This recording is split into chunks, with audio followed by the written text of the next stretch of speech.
کسی بھی زبان کی دو بنیادی صورتیں ہوتی ہیں۔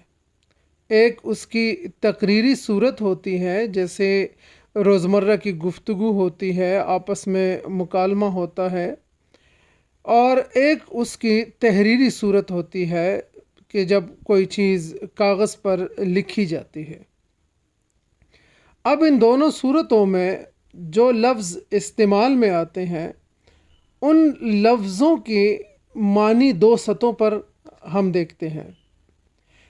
ایک معنی وہ ہے جو لفظ کے لیے وضع ہوتی ہے، جس کو ہم حقیقی معنی کہتے ہیں، اور دوسری معنی جسے ہم مجازی معنی کہتے ہیں، وہ حقیقی معنی سے بالکل مختلف ہوتی ہیں۔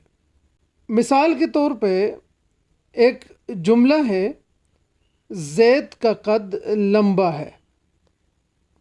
یہ ایک عام جملہ ہے جسے ہم روزمرہ میں استعمال کرتے ہیں۔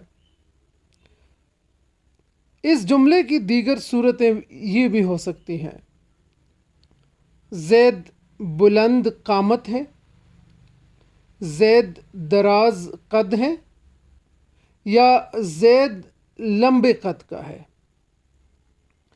اب اگر ان جملوں کو ہم دیکھیں تو بظاہر ان جملوں کے اندر لفظ بدل گئے ہیں، لیکن ہر جملے میں لفظ اپنے حقیقی معنوں میں استعمال ہوئے۔ اس میں ہم دیکھتے ہیں کہ لفظ لمبا، بلند یا دراز یہ ہم معنی الفاظ ہیں۔ اسی طرح قد اور قامت بھی ہم کہہ سکتے ہیں کہ ہم معنی الفاظ ہیں یا مترادفات ہیں۔ ہم ان الفاظ کو مجاز نہیں کہہ سکتے، کیونکہ یہ اپنے حقیقی معنوں میں استعمال ہوئے ہیں۔ لفظوں کا یہ استعمال نہ تو مجازی مفہوم پیدا کرتا ہے اور نہ یہ علم بیاں کا موضوع ہی بن سکتا ہے۔ مجازی معنی کیا ہے؟ اس کو ہم یوں سمجھ سکتے ہیں، جیسے ایک جملہ میں بولتا ہوں کہ تم پانی سے ہاتھ دھو لو، تو سمجھ میں آنے والی بات ہے، کیونکہ اس میں لفظ اپنے وضعی معنوں کے ساتھ ہمارے سامنے آتے ہیں۔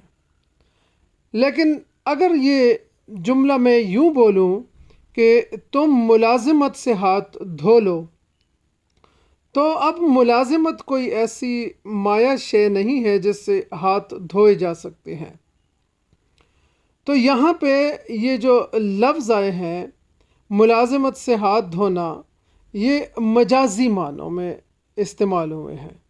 ہو سکتا ہے کہ کچھ لوگوں کے ذہن میں یہ ایک سوال ہو کہ ہم مجاز کا استعمال کیوں کرتے ہیں؟ تو یہ سمجھنے کے لیے میں اوپر کے جملے کو کچھ مختلف صورتوں میں پیش کرتا ہوں۔ جیسے میں نے اوپر ایک جملہ آپ کے سامنے رکھا، زید کا قد لمبا ہے۔ اب اگر اس جملے کے ہم مجازی شکلیں ہم دیکھنا چاہیں تو ہم کچھ یوں دیکھ سکتے ہیں کہ زید سرو قد ہے، یا زید کھمبے جیسا ہے، یا یہ جملہ کہ زید دیو قامت ہے۔ اب یہ جملہ میں نے پہلے بھی 3 صورتوں میں پیش کیا اور یہاں پہ بھی 3 صورتوں میں پیش کیا۔ اب یہاں زید سرو کی مانند ہے، اس جملے میں زید کے لمبے قد کے ساتھ اس کا حسن اور اس کی جو وجاہت ہے وہ بھی ہمارے سامنے آ جاتی ہے۔